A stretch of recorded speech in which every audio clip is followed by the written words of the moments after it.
জানো তো, দুদিন আগে বাজারে গেছিলাম আর বাজার করতে গিয়ে দেখি কত তেঁতুল বাজারে বিক্রি হচ্ছে গোটা গোটা, আবার এরকম করে রাখা।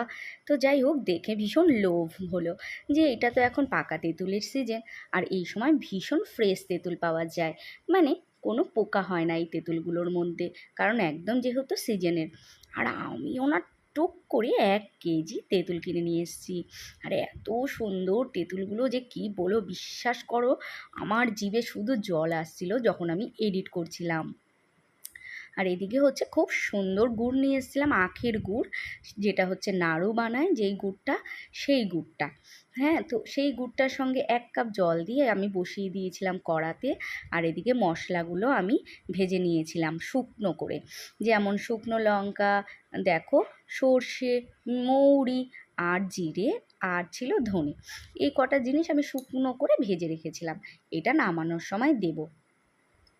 আর এই আচারটা বিশ্বাস করো 1 থেকে 2 বছর তোমরা রেখে ঘরে খেতে পারবে। তার জন্য একটা সিক্রেট কিছু আছে, যেটা আমি পরে দেখাচ্ছি তোমাদের, যেটা দিলে 1 থেকে 2 বছর এই আচার তোমরা সংরক্ষণ করে ঘরে খেতে পারবে।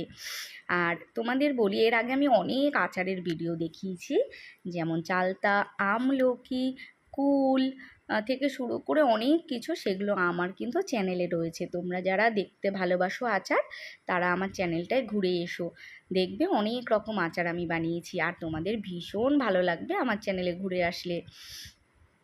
তো এই তো গুড়গুলো সুন্দর জাল দিয়ে দিয়েছিলাম।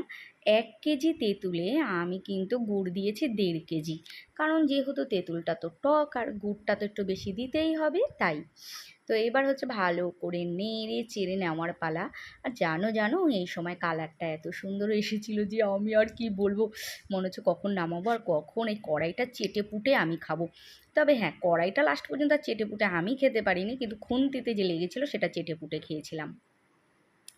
আর এই দেখো কি সুন্দর কালারটা হয়েছে না, সেই স্কুলের গেটে একটু বিট লবণ ছিটিয়ে যে কাকুরা দিত, আহ, 5 টাকার তেঁতুলের চাটনি কি মজা। তারপর সেই ঘুগনির সঙ্গে উপরে একটু চাটনি দিয়ে দিত, কি যে ভালো লাগে।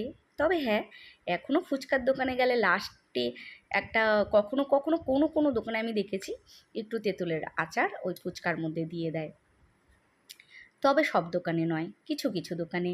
আর এইদিকে দেখো, আমি বিট লবণটা কথা বলতে বলতে তো দিয়েই দিলাম।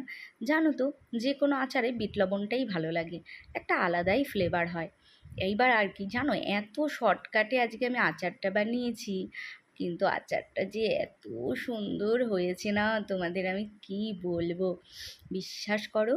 তো যাই হোক, এখন গরমের সময় তেঁতুল তো বাজারে ভর্তি, আর দামটাও একটু কমের মধ্যেই পাওয়া যায়। তোমরা চটপট আচার যারা ভালোবাসো, এরকম কেনো আর ঘরে আচার বানাও, আর বানিয়ে স্টোর করে রাখো, যাতে একদম 1 বছর ধরে আচার খেতে পারো।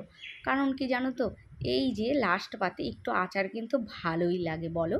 আচ্ছা, এবার চলো সিক্রেটটা দেখাই। এই যে, এটা হচ্ছে ভিনিগার।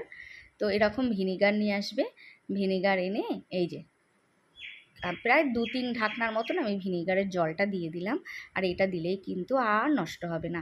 নামানোর সময় মশলা গুঁড়ো আর ভিনিগারটা দিলাম, দিয়ে এবার নেড়ে চেড়ে নামিয়ে দেব। হ্যাঁ, যখন মশলাটা সুন্দর করে লেগে যাবে।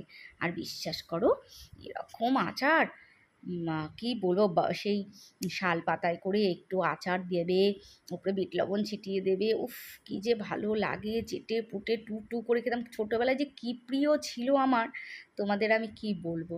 যাই হোক, আমি কেন, তোমাদেরও ভীষণ প্রিয় ছিল, তাই না বলো তো? তোমাদের কার কার তেঁতুলের আচার খুব ভালো লাগে, আমাকে অবশ্যই কমেন্ট করবে। প্রত্যেকের কমেন্টের আশায় আমি রইলাম, তোমাদের কমেন্টের উত্তর আমি দিয়ে দেব। আর হ্যাঁ, তোমরা যারা আমায় পাগল করে দাও, সেপ্টম ভিডিও দাও, সেপ্টম ভিডিও দাও, তাদের উদ্দেশ্যে বলছি, তোমাদের তো আমি এত খুশি করি, এত ভিডিও ছাড়ি, দেখি আজকে তোমরা আমার এই ভিডিওটা প্রচুর শেয়ার করে দাও তো দেখি, আমাকেও একটু হ্যাপি করে দাও।